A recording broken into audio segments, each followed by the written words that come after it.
Okay, yeah, just before you start touching engine or do anything in the engine room, make sure that engine isolator battery is out and it's switched off and the key is out so nobody can try to start the engine while your hands are inside of the machinery. Then you go inside here and you can see there is a seacock and a strainer assembly over there. And this handle has to come up and be aligned with the pipe. So that means it's open and it's ready to use. On the other side of the engine here, there is a dipstick which needs to be checked how much oil it's got. First thing to do is just to wipe it clear. Insert it again into the crankshaft pan, and then you pull it out and you can see it's in between minimum and maximum. The engine probably could do with a little top up, but it's good enough to start it for now. You make sure you have sufficient coolant inside, so it's good to be somewhere in about like an inch from the top, so it's enough here.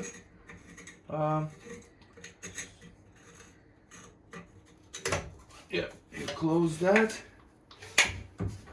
and while you're here, just make sure everything is connected properly. There is no visible oil leaks, nothing fell off or nothing could be found to be loose and get wound into the engine pulleys. Make sure the belt tensioning on the alternator is good.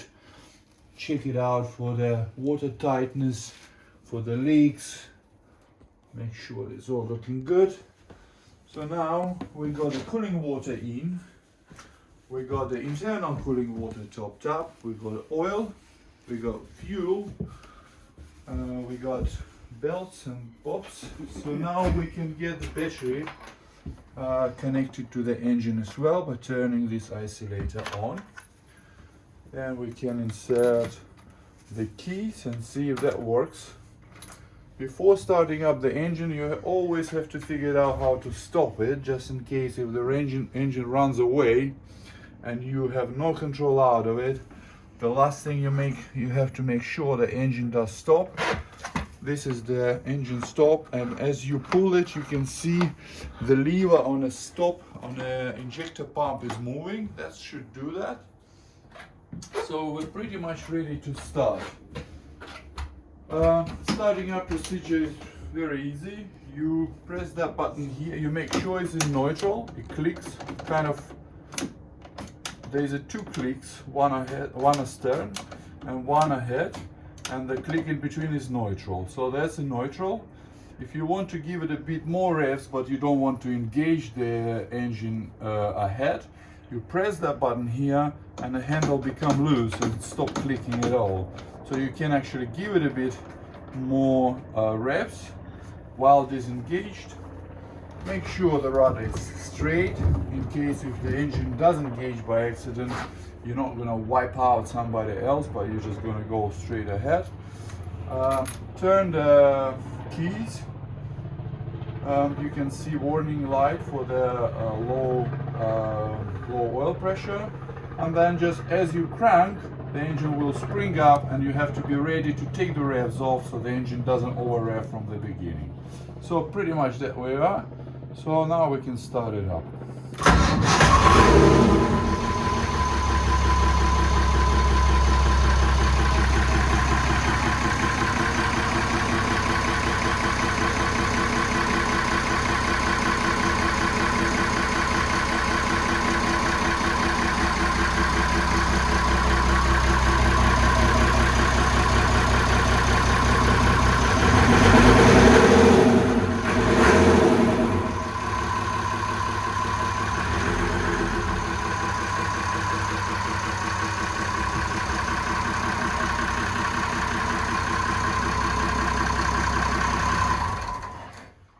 One thing you have to make sure, leaving engine running for a while, that while the engine is running, the cooling water is passing through, and the way to check it is to start up the engine and see if the water expels through the exhaust line outside of the boat. If the water comes through, that means the engine sufficiently cooled down and it could be run and idle until it gets to the temperature and then engaged and used in a normal fashion.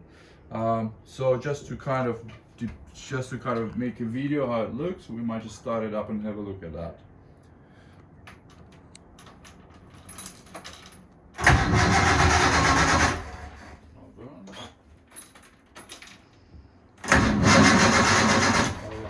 Don't forget to put the stop lever down, the way the engine would not start.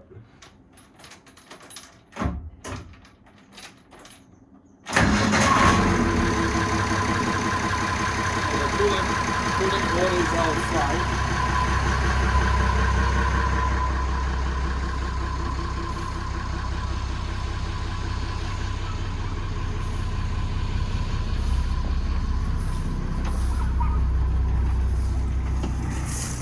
Yeah, it is sufficient cooling water to cool the engine down, so it's pretty much ready to use.